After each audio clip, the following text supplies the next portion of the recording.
गुरुमुखो, आज का सत्संग बहुत ही लाभकारी है। सभी गुरुमुख ध्यान पूर्वक सुने और रूहानी लाभ उठाएं। गुरुमुखो, दुनिया में प्रत्येक प्राणी को यह ज्ञात नहीं है, विदित नहीं है कि मनुष्य योनि सब योनियों में विशेष और सर्वश्रेष्ठ है। मानव पिछले जन्मों में किए हुए कर्मों का भोक्ता है और भविष्य बनाने के लिए वर्तमान में करता है। परमात्मा ने इसे बुद्धि इसलिए प्रदान की कि ताकि यह अपने आप की पहचान करे। इस कार्य हेतु प्रयत्न, पुरुषार्थ और खोज करे। यह तभी संभव है जब उसे वक्त के महापुरुषों की संगति मिल जाती है और वह उनके वचनों को हृदयंगम करता है, अपने हृदय में धारण करता है। श्री रामचरितमानस में बताया है कि आज्ञा सम ने सुसाहिब सेवा, सो प्रसाद जन पावे देवा। कि सदैव सद्गुरु की आज्ञा को सर्वोपरि जानकर उस पर पूर्णतया मनन करें। यदि आज्ञा हर समय याद रहेगी तो जीवन की सभी आवश्यकताएं पूर्ण होती चली जाएंगी और भक्ति की भी प्राप्ति होगी। जन्म जन्मांतरों से बंधन में पड़ी हुई रूह को मुक्ति मिलेगी। मानव जन्म का उद्देश्य भी पूर्ण हो जाएगा। जिस तरह एक जलते हुए लैंप के ऊपर यदि काले रंग का पर्दा डाल दिया जाए तो उसकी रोशनी नजर नहीं आएगी। अब देखा जाए तो लैंप जल रहा है, उसके अंदर रोशनी भी मौजूद है, मगर बाहर नजर नहीं आती। कारण यह है कि उसके ऊपर काला पर्दा लिपटा हुआ है। इसी तरह मनुष्य सुख और आनंद का भंडार है। हर गुण जो ईश्वर में मौजूद है मनुष्य में भी मौजूद है, मगर प्रकट क्यों नहीं होते? क्योंकि इसके मन के ऊपर मोह माया का पर्दा आ गया है। जब जीव सत्पुरुषों के वचनों के अनुसार चलेगा तो मन के ऊपर से मोह माया का पर्दा हट जाएगा और वह मालिक से एकाकार हो जाएगा। जिस लक्ष्य को लेकर संसार में आया था वह पूरा हो जाएगा। परम संत श्री कबीर साहिब जी कहते हैं कि हंसा पे लोग काढ़ी ले, क्षीर नीर निर्वार, ऐसे गहे जो सार को सो जन उतरे पार। कि जिस तरह हंस पक्षी की चोंच में यह गुण होता है कि वह दूध में मिले पानी को अलग कर देती है और वह सार वस्तु दूध को ग्रहण कर लेता है, इसी तरह आप जैसे गुरुमुख जन सार वस्तु भक्ति को ग्रहण करते हैं और असार वस्तु माया और मायावी पदार्थों का त्याग कर देते हैं। यदि इस प्रकार का जीवन बन जाए तो कितना सुख, आनंद और खुशी प्रतीत होती है।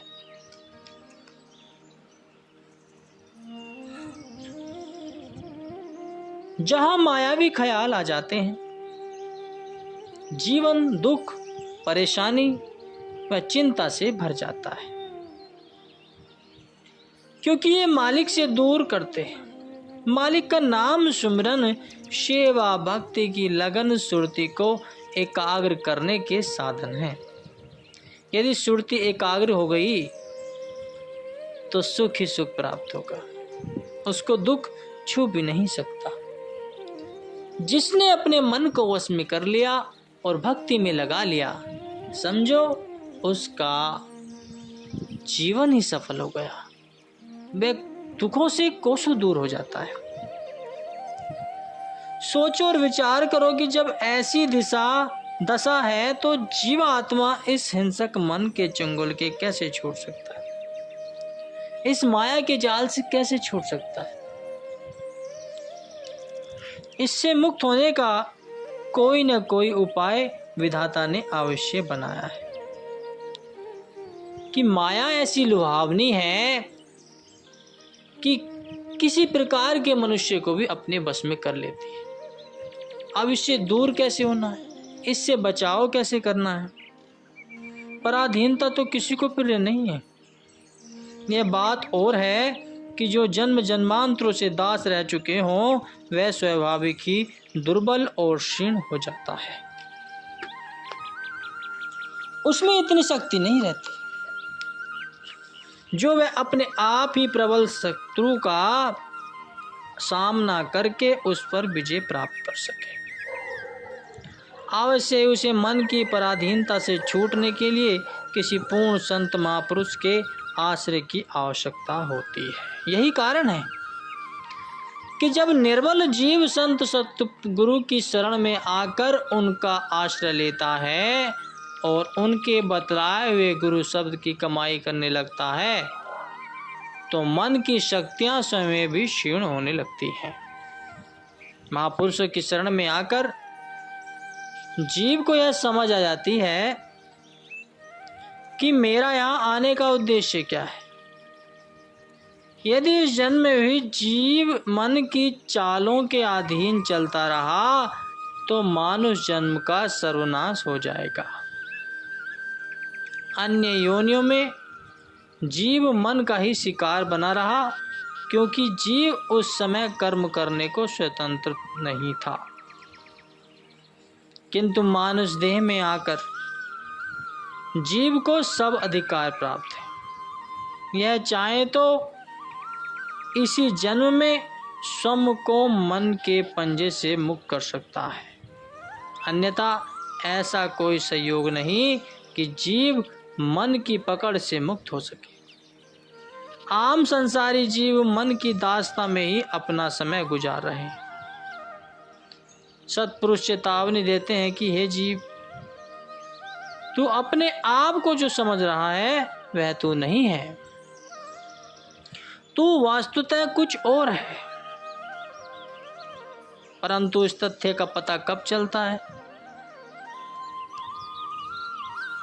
जब इसे अपने स्वरूप का बोध होता है, तब यह समझता है कि यह मानुष जीवन साधारण जीवों की भांति दुख पाने को नहीं मिला है। यह अति दुर्लभ अवसर है जिसका पूरा पूरा सदुपयोग करना अति अनिवार्य है। सांसारिक पदार्थों की धुन में तो मनुष्य अनेक अनेक प्रकार के कष्ट क्लेश सहन करता है, तो विशुद्ध भक्ति को प्राप्त करने के मार्ग में जो दुख आएगा क्या वे झेले न जा सकेंगे? इस पथ में तो जो भी कठिनाइयां सामने आए थोड़ी है। सिर देकर भी यदि भक्ति का सौदा मिले तो वो भी सस्ता है। कहते हैं कि से बारी कटिए जे शीस कीचे कुर्बान, नानक कीमती न पावे परिया दूर मकान। कहते हैं कि यदि प्राणों की बलि देकर भी भक्ति मिलती हो तो इसे सस्ता सौदा समझना चाहिए। जिन गुरुमुखों को इस तथ्य की समझ आ जाती है वे अपने कर्तव्य व प्रमाद में नहीं पड़ते और न ही इस स्वर्ण अवसर को गवाते। वे अपना संकल्प पक्का रखते हैं, इसमें थिरकते नहीं। गुरुमुखो, जिंदगी का कोई भरोसा नहीं। समय बीतता जा रहा है। थोड़े समय में ही अपने जीवन के वास्तविक उद्देश्य को पूरा करना है। अगर इस समय में मालिक से एक रूप न हुआ तो फिर इंसान की बड़ी हानि होगी और पछताना पड़ेगा। इसलिए महापुरुष जीवों को बार बार सुजाग करते हैं कि यह समय दोबारा नहीं मिलेगा। जो बीत गया सो बीत गया। जो हाथ में है, थोड़ा है या ज़्यादा, उसे गनीमत समझ अपना काम बना लो, वरना समय तो हाथ से निकला जा रहा है। मनुष्य को संसार में रहकर जीना है। संसार की सकल सामग्री जो कुछ उसके पास है, प्रकृति की ओर से उसे यात्रा व्यय के लिए दी गई है। ईश्वरीय नियम का पालन करते हुए इसे प्रयोग में लाना है,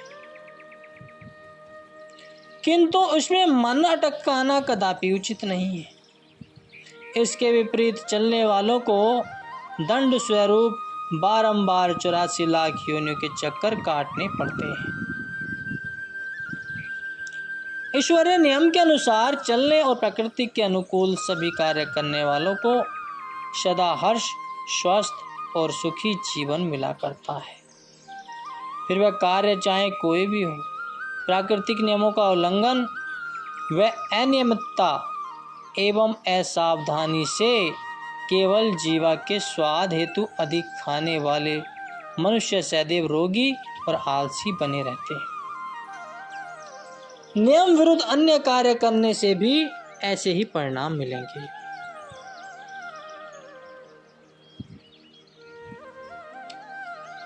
अपराधी व दोषी को ही न्यायालय में जाने और अधिकारी के सम्मुख उपस्थित होने से भय लगता है। जो व्यक्ति नियमों की अवज्ञा नहीं करता, प्रकृति के नियमों का अतिक्रमण नहीं करता, वह प्रकृति के न्यायालय में जाने से कभी भयभीत नहीं होता, तो सांसारिक भोग, ऐश्वर्य, बंधु बांधव, मकान, जायदाद, सब यहाँ तक कि हमारा अपना शरीर, सब कुछ उस मालिक की संपत्ति है। यह सब कुछ उसने हमें धरोहर के रूप में प्रदान किया है। जो इन्हें अनुचित रूप से प्रयोग में लाते हैं, उन्हें विधाता की ओर से दंड भोगना पड़ता है। वह क्या है? दुनिया के सब सामान उससे छीन लिए जाते हैं और उसे 84 लाख योनियों में भटकने के लिए छोड़ दिया जाता है। किंतु जो गुरुमुख प्राकृतिक की संपदा को निभाते हुए सांसारिक भोग पदार्थों में लिप्त नहीं रहते, वे मृत्यु से भय नहीं खाते और न ही उन्हें धर्मराज के न्यायालय में जाने का भय होता है। वे सत्पुरुषों के उपदेशानुसार जीवन व्यतीत करते हुए अपना लोक परलोक सवार लेते हैं। गुरुमुखो, संसार में लिप्त अज्ञानी जीवों की यह दशा है कि जो क्षणभंगुर जगत को सत्य जानते हैं और शुभ कर्म अर्थात प्रभु सुमिरन की ओर ध्यान नहीं देते, उन्हें जागता हुआ कहते हैं। और जो असत्य की नींद से जागकर आत्मिक सुधार हेतु सतर्क हो रहे हैं, उन्हें सोया हुआ कहा जाता है। संसारियों की यह कितनी बड़ी भूल है कि जो सत्य पथ पर आ गए हैं उनको गूढ़ कहते हैं और जो संसार के दीवाने हैं उन्हें श्रेष्ठ समझते हैं। यह सृष्टि जो बादलों की छाया के समान है, आज तक जो किसी की नहीं बनी उसे अपना कहते हैं और मालिक को जो सबके हितैषी और अपने हैं उनको अपना हितैषी नहीं समझते। अब तनिक विचार करना है कि जहाँ ऐसी भ्रांतियाँ पड़ी हुई हों, वहाँ सत्य व असत्य की परख कैसे होगी? इसका समाधान केवल सत्पुरुषों की संगति में हो सकता है वे तो निरंतर परमार्थ पथ पर आरूढ़ हो जाने जन जन में जागृति उत्पन्न करते हैं और समझाते हैं कि मानव वास्तव में आत्मा है। पंच भौतिक देह इसका स्वरूप नहीं है। शरीर तो एक यंत्र है जिससे आत्मा के कल्याण का काम लेना है। शरीर सेवक है और आत्मा उसकी स्वामी। सेवक का कर्तव्य है कि स्वामी की सेवा करके उसे प्रसन्न रखे। इसलिए शरीर की चिंता में निमग्न रहना निरर्थक है। आत्म उन्नति की ओर ध्यान देना ही मानव का कर्तव्य है। महापुरुषों के उपदेशों पर मनन करके व उनके बनाए नियमों पर चलकर आत्मा का कल्याण करने में ही भलाई है। सेवक जन यही कार्य करके अपना जीवन सफल कर लेते हैं और परलोक भी संवार लेते हैं। संसार में जो पुरुष जितना अधिक धन संचित करता है, जितनी अधिक जायदाद बनाता है, उतना ही उसके समय का मूल्य आंका जाता है। परंतु सत्पुरुषों की दृष्टि में गुरुमुख व परमार्थी जीवों के तुल्य अन्य किसी का समय मूल्यवान नहीं है, क्योंकि वे सत्य वस्तु की चाह न रखते हैं। माया तो केवल छाया है। जो जीव दिन रात माया के समान संचित करने में तत्पर हैं और अपने समय को मूल्यवान बताते हैं, वे कहाँ तक प्रशंसनीय हैं। छाया के पीछे पीछे भागने से कुछ भी प्राप्त नहीं होगा। कूड़े करकट की पोटली बांधकर कोई अभिमान करता फिरे और गर्व करे कि संकट के समय मुझे उससे कुछ प्राप्त होगा, तो इससे केवल धोखा ही मिलेगा। सच्ची वस्तु तो कुल मालिक को पाना है और उनकी प्राप्ति में लगना ही समय का सदुपयोग है। जिसने सच्ची वस्तु को पा लिया, छाया तो उसके पीछे पीछे रहेगी। इसलिए सच्ची वस्तु को हासिल करने का प्रयत्न करो। बोलो जयकारा बोल मेरे श्री गुरु महाराज की जय।